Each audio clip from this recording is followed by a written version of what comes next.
할렐루야. 우리 옆에 분 인사합니다. 반갑습니다. 자, 오늘 말씀은 사도행전 10장 1절에서 48절과 마태복음 6장 14, 15절이고요. 말씀의 제목은 진정으로 죄사함을 받은 자가 살아내야 될 삶에 대해서 지금 보고 있어요. 삼일차 하나님 우리들의 삶 속에서 역사하시는 축복이 큰 타이틀이라면 우리 소 타이틀로 보면은 진정으로 죄사함을 받은 자가 살아내야 될 삶은 요거에 대해서 오늘 보는데요. 자, 우리가 삼일차 하나님에 대한 이해를 좀 잘 하셔야 돼요.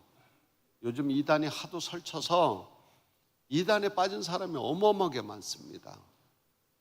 가정이 깨지고 직장도 그만두고 또 학교도 그만두고 또 재산도 다 팔아가지고 저 아프리카로 가기도 하고, 여러분들이 이단이 재림예수가 한 40명 되니까 거기 한 250만 명이 지금 들어가 있어요. 자, 그러면 이런 부분들이 어디서 영적 사기를 당했느냐? 우리가 믿는 삼일체 하나님에 대한 이해를 잘 못해서 빠지는 거예요. 그래서 본질에 있어서 하나님은 한 분이다. 본질, 우시아, 에센스. 그런데 위격으로 계시는데 그 위격이 헬라어로 히포스타시스, 인격이라는 거예요. 인격적인 하나님인데, 그래서 삼위일체니까 동일 본질이에요. 성부 하나님, 성자 예수님, 성령 하나님. 성부, 성자, 성령이 동일한 본질을 가지고 있다. 그래서 이게 호모우시오스라 그래요. 그러면 성부 하나님의 역할은 뭐예요? 태초에 계셨고 창조하셨고 인류를 구원하기 위한 구원의 구속사의 드라마와 설계도를 그리신 하나님, 이게 성부 하나님이에요. 성자 예수님은 태초에도 있었고 하나님과 함께 계셨고 그가 창조에 다 관여하셨고 그가 창조하는데 관여 안 한 것이 없다고. 그리고 인류를 구원하기 위해서 인간의 몸을 입고 구속사의 드라마의 주인공으로 오셔서, 구약에서는 인간이 잘못하면 짐승이 죽었지만 신약에서는 예수님이 대속제물과 화목제물이 되어주셔서 죽으시고 부활하시고 지금은 어디 계시느냐? 요한일서 2장 1절에 보면 하나님 앞에 인류와 우리의 죄를 위해서 오늘도 지속적으로 대언하는, 정말로 파라클레스 대언자로 계시다. 대언자, 무료 변론을 하고 계시고. 그러면 성령 하나님은 태초부터 계셨고 창조에 관여하셨고 그 하나님의 구속사의 드라마에, 그 구속사의 드라마의 총감독으로. 그래서 예수님이 인간의 몸을 입고 올 때도 성령으로 잉태하시고 공생애 시작할 때도 비둘기 같은 성령이 세례받을 때 임하고, 공생애 하는 동안에도 성령이 기름 붓듯 하셔서 병든 자를 고치고 죽으시고 부활에도 관여하셨어요. 성령 하나님이. 로마서 8장 11절에 예수를 죽은 자 가운데서 살리신 이의 영이 너희 안에 거하시면 너희의 죽을 몸도 살려주신다. 할렐루야. 그리고 그 성령님은 주님이 가시면서 아버지께 구해서 보혜사, 파라클레토스, 위로자, 상담자, 헬퍼, 가이드가 되시고 우리 인생에, 그리고 우리의 몸은 성령이 거하는 전이다. 그리고 그 성령의 사역이 어떤 사역을 하느냐면 예수님의 복음을 다시 오늘 우리에게 생각나게 하고 가르치는 사역을, 예수님이 하였던 사역을 지속적으로 이어가는 역할을 누가 하신다? 성령 하나님이 하시고, 또 우리가 이 땅 살면서 하늘나라 갈 때까지 우리가 그리스도와 함께 상속권자니까 인생 낙오하지 않도록 파라클레토스로 늘 옆에서 위로도 하고 상담도 하고 헬퍼가 되어주시고 가이드해 주신다라는 거예요. 누가? 성령 하나님이. 자, 그러면 베드로가 고넬료의 가정에 베드로가 전한 복음이 뭐예요? 네 가지 중에서 화평의 복음을 전했다. 전쟁이 없는 게 아니라 하나님과 인간의 그런 모든 막힌 장벽이 무너진 샬롬 에이레네. 그 다음에 예수님이 인류의 대속제물과 화목제물이 됐던 죽으시고 부활의 복음, 그리고 예수님이 인간의 몸을 입고 오셨던 그 예수님이 구원주로 지금은 오셨지만 다시 오실 때는 뭘로 오신다? 심판주로 오신다라는 심판의 복음. 그 다음에 마지막으로 했던 말씀이 모든 인류가 그 예수님을 믿으면 죄사함을 얻는 죄사함의 복음. 그래서 이제 제가 죄사함의 복음에서 우리가 오해하는 부분이 좀 있어요. 이 부분이 구약에서 신약으로 넘어오면서 약화된 부분이 있어요. 자, 그래서 오늘 우리가 오해하는 그 부분을 제가 이제 두 번에 걸쳐서 다시 한번 조명하는 거예요. 그래서 지난 시간에 우리가 사도행전 10장 1절 48절과 마태복음 6장 14절 15절에서 진정으로 죄사함을 받은 자가 살아내야 될 삶은, 자, 그래서 제가 문제 제기를 할 때에 밀양이란 영화를 제가 이렇게 말씀을 드렸어요. 여러분들이 그 밀양이란 영화에서 전도연 씨가 아주 연기를 잘 했는데 거기에 신혜라는 주인공으로 나타나는데 남편이 교통사고로 죽고 그래서 이제 아들 하나 데리고 내려오는 거예요. 내려와서 처음에는 돈 있는 척도 하고 그래서 학원을 하는데 그 유괴범이 저 여자 돈이 많은 것 같아서 아들을 유괴합니다. 유괴해가지고 살해를 했는데 이 범인이 잡혀요. 그러니까 한번 생각해 보세요. 그 주인공이 얼마나 고통스러울까. 신의 입장에서 보면 너무 고통스럽죠. 왜? 한편으로는 절망, 한편으로는 분노. 그래서 그 범인이 얼마나 분노가 있겠어. 아들 하나밖에 없는데 그게 유괴돼서 죽었다고 생각해 보세요. 그런데 옆에 사람들이 그렇게 슬픔과 절망이 있을 때 사람들이 옆에서 아이고, 어떤 사람들은 절에 다니는 사람은 한번 절에 한번 가보라 그러고, 성당 다니는 사람은 성당에 한번 와보라 그러고, 또 예수 믿는 사람들은 교회 한번 가보자 그러고. 그래서 이 신혜가 교회를 따라가고 박수도 치고 막 그러면서 마음의 안정을 찾아가면서 결단을 합니다. 뭐라고 하느냐? 내가 저 유괴범을 정말로 용서해야 되겠다. 용서해야 되겠다. 그리고 면회를 갑니다. 면회를 갔는데 거기서 완전히 뒤집어졌어요. 뭐가 뒤집어졌냐? 자기 생각에는 그 유괴범이 예수 믿고 구원받았고 용서받았다라는 거예요. 그런데 너무 평온하고요, 사람을 돌아버리게 만드는 거예요. 아니, 무릎 꿇고 정말 죽을 죄를 졌다고 그럴 줄 알았더니 하나님이 다 용서했는데 뭐 이러는 거예요. 그러니까 그 신혜의 대사 중에서 내가 용서 안 했는데 누가 용서를 한다는 거냐. 오늘 예수 믿는 사람들이 요 딜레마의 해답을 지난주에 제가 드린 거예요. 그 유괴범이 실수하는 게 있어요. 그 유괴범이 하는 그 실수가 오늘 우리가 하는 실수하고 똑같아요. 신혜가 부족한 부분이 오늘 우리가 살아가는, 우리가 똑같은 그 전철을 밟고 살아간다는 게, 그게 뭐냐면 구약에서는요, 사람이 잘못을 하면 짐승이 죽었어. 그리고 그 짐승은 잘못 산 사람이 돈을 주고 비둘기를 사든 양을 사든 염소를 사든 송아지를 사든 그래가지고 그거를 하나님 앞에, 죄는 제가 졌으니까 하나님 용서해 주세요. 그래서 번제 다 태워서 드려. 그 다음에 곡식을 드리는 소제, 내가 깨지고 부서지는 가루로 드리는 거. 세 번째, 사람과 하나님 사이에 화목하게 만든 화목제. 그 다음에 죄의 근본적인 걸 해결하기 위해서 속죄제, 근데 다섯 번째가 중요한 제사가 있어요. 그게 뭔 줄 아세요? 그게 속건제라 그래서 배상이 포함되는 거예요. 이 배상은 왜 해야 되느냐면 사람과의 관계 회복을 위해서 더 배상을 해야 되는 거예요.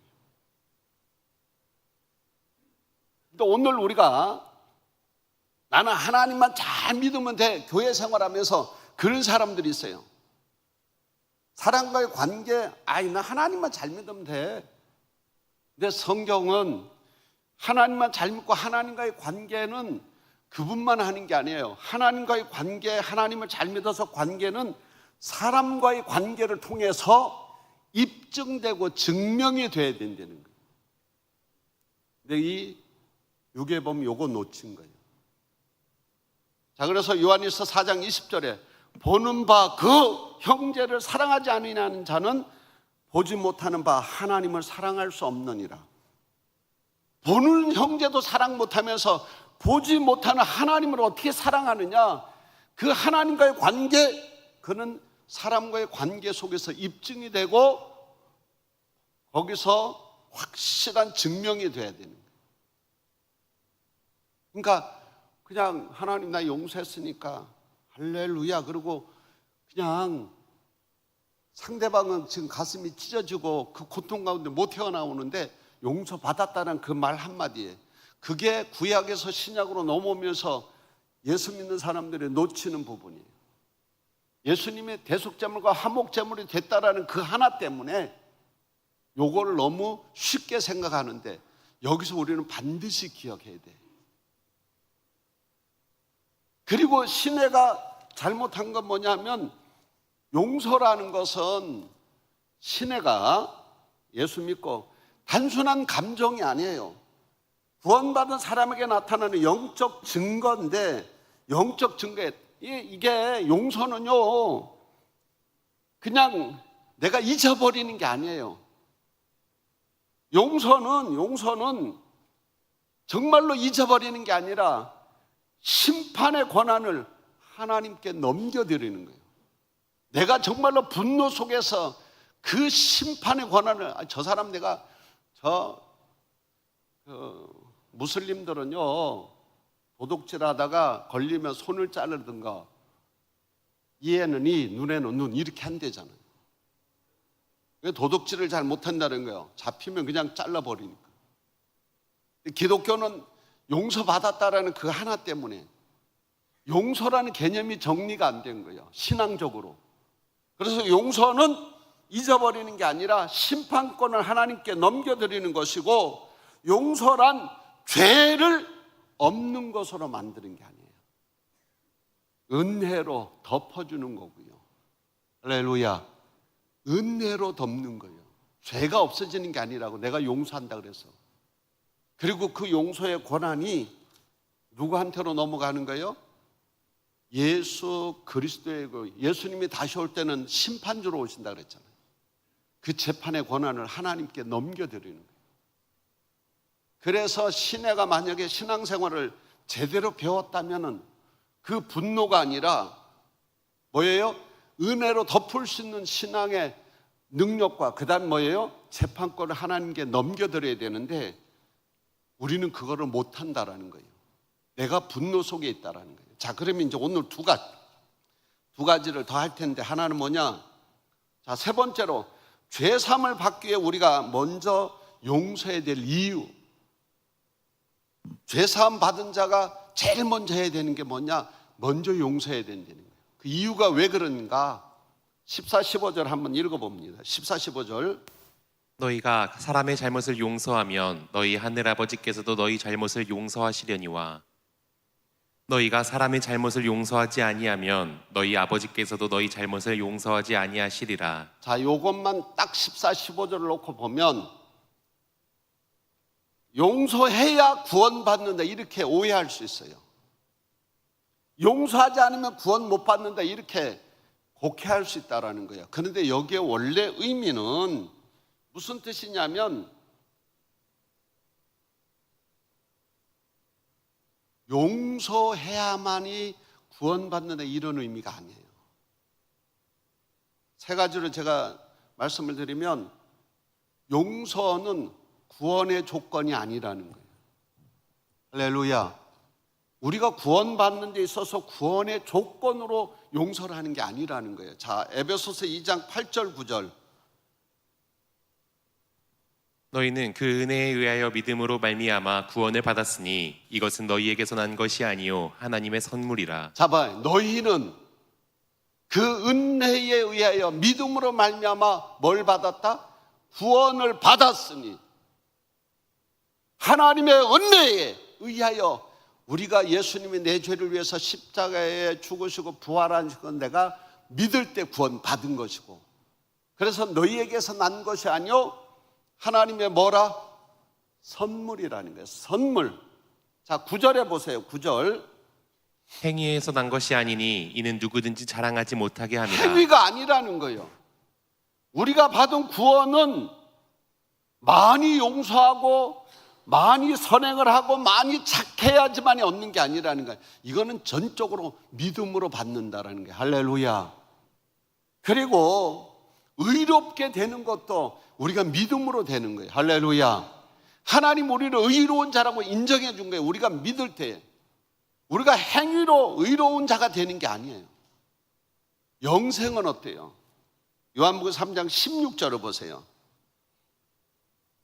하나님이 세상을 이처럼 사랑하사 독생자를 주셨으니 이는 그를 믿는 자마다 멸망하지 않고 영생을 얻게 하려 하심이라. 자, 영생도 믿음으로 받는 거예요. 그래서 용서는 구원의 조건이 아니라는 거예요.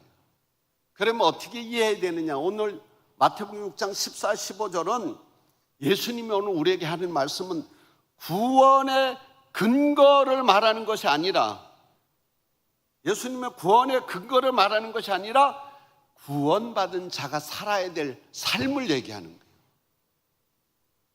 구원받았다면 우리가 살아야 될 삶의 모습이라는 거예요. 바꿔 말해서 내가 정말로 하나님의 은혜를 경험하고 죄 용서를 내가 경험했다면 당연히 그 은혜를 경험한 자로서의 삶의 모습이 뭐예요? 그게 용서의 삶을 살아야 되는 거라는 거예요. 조건이 아니라는 거예요. 그래서 에베소서 4장 32절과 골로새서 3장 13절 두 개를 한번 보세요. 너희 서로 친절하게 하며 불쌍히 여기며 서로 용서하기를 하나님이 그리스도 안에서 너희를 용서하심과 같이 하라. 자, 서로 친절하게 하며 불쌍히 여기며 서로 용서하기를 누가? 하나님이 누구 안에서? 그리스도 안에서 너희를 뭐 하심처럼? 용서하신과 같이 하라. 바꿔 말하면 하나님의 용서가 먼저라는 거예요. 우리에게 하나님의 용서가 우리에게 먼저라는 거예요. 그리고 그 용서가 먼저라는 거예요. 자, 골로새서 보겠습니다. 3장 13절.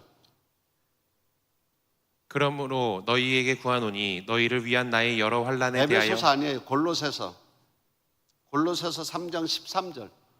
누가 누구에게 불만이 있거든 서로 용납하여 피차 용서하되 주께서 너희를 용서하신 것 같이 너희도 그리하고. 주께서 너희를 용서하신 것처럼 해라. 주께서. 그래서 하나님이 먼저 용서하셨기 때문에 이제 우리가 용서가 원인이 아니에요. 구원에 있어서 원인이 아니라 결과라는 거예요. 결과. 누가복음 7장 47절 한번 보세요. 누가복음 7장 47절. 이러므로 내가 내게 말하노니 그의 많은 죄가 사하여졌도다. 이는 그의 사랑함이 많음이라. 사함을 받은 일이 적은 자는 적게 사랑하느니라. 자, 여기서 보면 그래서 결론은 뭐냐? 용서는 구원의 조건이 아니에요. 구원은 다 받은 자의 열매라는 거예요. 할렐루야. 우리가 먼저 해야 되는 이유가 우리가 먼저 구원받은 자가 살아내야 될 삶의 모습이고 구원의 조건이 아니라 구원받은 자의 열매라는 거예요. 뭐가? 용서가. 그래서 오늘 이걸 잘못 이해하면 행위구원의 선언처럼 보이는데 행위구원의 선언이 아니라 이미 용서받은 사람이 용서받은 삶의 삶답게 은혜를 흘러보내고 용서를 똑같이 주님이 하신 것처럼 우리가 살아내야 되고, 그래서 구원은, 용서는 구원의 조건이 아니라 구원의 열매. 여러분들이 이렇게 이해를 하셔야 돼요. 할렐루야. 이거 잘못 이해하면 용서는 구원의 조건처럼 받아들이면 안 된다는 거예요. 우리가 먼저 용서를 받았기 때문에 용서가 흘러내려가야 되고 하나님의 은혜가 흘러 넘쳐야 되고, 우리가 주님이 우리를 먼저 용서하셨기 때문에 우리도 그 삶을 살아내야 되는 거예요. 그 중심에 어느 교회가 있어요? 은혜교회와 성도들이 있을 줄로 믿습니다. 그래서 어거스틴은 뭐라고 얘기했냐? 은혜를 받은 사람은 은혜를 흘려보낸다. 은혜를 정말로 받은 사람은 은혜를 흘려보내고, 용서를 정말로 경험한 사람은, 하나님의 용서를 받은 사람은 그 용서를 또 흘려보낸다는 거예요. 근데 그 용서를 흘려보내지 못하고 가슴속에 꽉 안고 있는 사람은 진짜 하나님의 은혜가 뭔지를 모르고, 하나님의 용서를 받은 게 뭔지를 진짜 모르는 사람은 그걸 안고 있다는 거예요. 자, 그래서 오늘 죄사함을 받은 우리가 용서를 먼저 해야 되는 이유가, 용서는 구원의 조건이 아니라 열매다. 할렐루야. 용서가 원인이 아니라 결과라는 거예요. 결과. 할렐루야. 뭐에 대한 결과예요? 하나님이 먼저 용서하신 그 결과의 삶으로 우리도 똑같이 살아야 되는 거예요. 자, 그러면 마지막으로 죄사함을 받는 우리들은 어떻게 용서할 수 있는가? 어떻게? 자, 여러분들이 한번 보세요. 한번 돌아보세요. 나한테 상처 준 사람들, 정말로 내가 씻을 수 없는 그런 고통을 받은 사람은 그 고통만 생각하면요 그냥 뒤로 자빠져요. 자빠져. 어떤 사람들은요 죽어도 용서를 못하는 사람이 있어요. 죽어도 용서를 못하는데, 그러면 어떻게 용서해야 되느냐? 오늘 성경에 그 해답을 주고 있어요. 제가 앞에서 이미 빌미를 줬어요. 여기서 보면 용서하지 아니하면 자꾸 용서를 얘기해요. 그래서 용서라는 말이 히브리어로 살라흔데, 이거는 하나님께만 사용되는 말이고 죄를 완전히 제거한다는 용어예요. 그래서 죄사함을 받은 사람들이, 우리가 죄사함을 받았잖아요. 은혜를 입었잖아요. 그럼 내게 상처가 있고 용서해야 될 사람, 그 상처를 쳐다보면 십자가는 보이지가 않아요. 근데 내게 그런 상처와 용서해야 될 그런 상황이 있어. 그런데 하나님의 은혜와 십자가를 깊이 생각하면 그 미움이 작아지고 상처가 작아져요. 근데 그 상처를 크게 보면 십자가는 간 곳 없어지는 거예요. 그래서 오늘 우리가 하나 용서의 방법으로 십자가를 바라볼 때에 하나님의 은혜가 크게 넘치고, 할렐루야, 그 은혜가 누구에게 넘어와요? 내게로 넘어오는 거예요.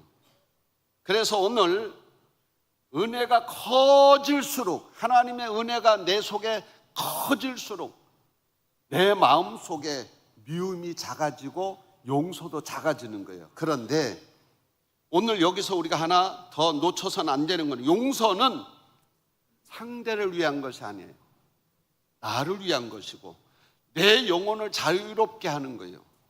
그리고 미움은 상대를 감옥에 가두는 게 아니라 사실은 내가 그 감옥 안에 갇히는 거예요.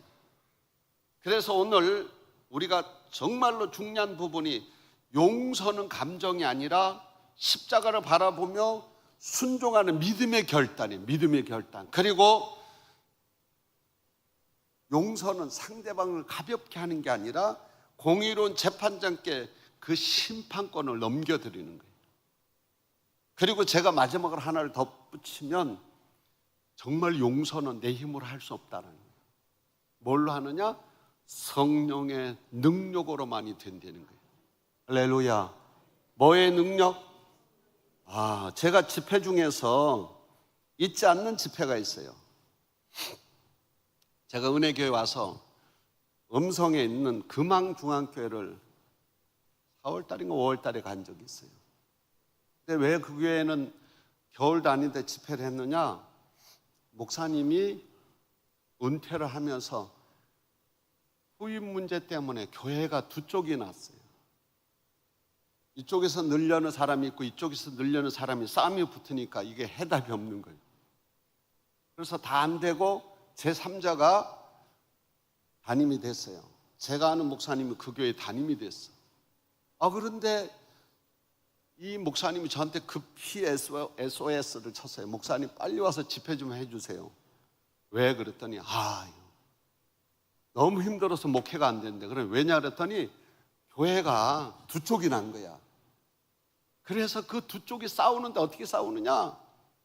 여자 장로님하고 여자 권사님이 계셔. 그럼 여자 장로님이 이렇게 가면 여자 권사님이 오다 말고 뒤로 획 돌아서 가는 거야. 그러다 여자 권사님이 이렇게 오면 또 여자 장로님이 가다가 획 돌아서는 거야. 그러니까요, 목사님이 여기도 못 쳐다보고 여기도 못 쳐다보는 거예요. 그러니까 이 목회가 안 되는 거예요. 그리고 누구 편을 들 수가 없는 거예요. 여러분들이 그런 분들 있잖아요. 이 감정이 골이 깊어서 해결이 안 되는. 그래서 제가 가서 집회를 하는데 주일 저녁 월, 화, 수 제가 새벽 기도 때 성령에 대해서 죄사함에 대해서 제가 설교를 하는데 이제 설교를 끝내고 안수기도를 해주는데 어디서 막 오는 거야. 막 교회가 떠나가라고 막 덩곡을 하면서 자기가 참 알고 봤더니 획 돌아가던 장로님하고 획 돌아가던 권사님이 부둥켜 안고 서로 자기가 잘못했다고 그냥 콧물 눈물 흘리면서 부둥켜 안고 그러는 거예요. 할렐루야, 할렐루야. 그리고 청년들이 상처를 많이 받았는데 성령께서 청년들의 머리하고 다리만 딱 놓고 이렇게 허리를 붕 띄워가지고 상처를 치료하는 거예요. 제가 그때 느낀 게 뭐냐? 용서는 아무리 믿음이 좋아도 인간적으로 되는 게 아니라는 거예요. 진짜 용서는 성령의 능력으로 된다는 거예요. 할렐루야.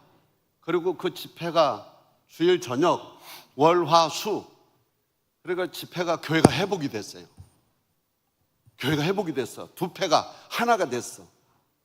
그리고 나서 그 교회 목사님 은혜 받은 한 분이 1,500만 원을 내놨어. 그리고 교회에서 1,500만 원. 그래서 담임 목사님 설교학 박사 등록금을 다 내놨어.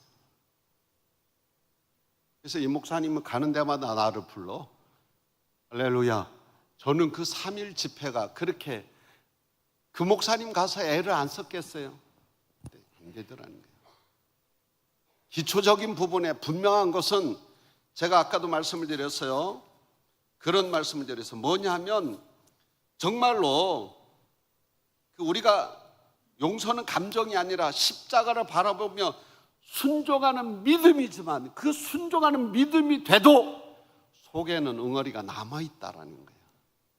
쳐다만 봐도 속에서 올라온다라는 거예요. 이걸 완벽하게 할 수 있는 거는 뭐냐? 성령의 능력이라는 거예요. 할렐루야, 할렐루야. 그래서 여러분들이 오늘 말씀을 정리하면 진정으로 죄사함을 받은 자가 살아내야 될 삶이 있어요. 그게 뭐냐면 나는 내 예수만 잘 믿으면 된다. 하나님하고의 관계만 잘한다. 성경은 그렇게 말해요. 하나님과의 관계는 사람의 관계를 통해서 입증돼야 돼. 보이는 사람도 사랑하지 못하면서 보이지 않는 하나님을 절대 사랑할 수 없다라는 것.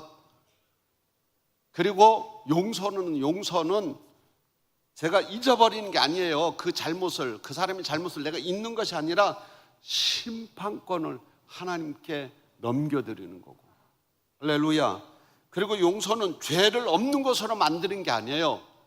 하나님의 은혜로 덮는 거예요. 할렐루야.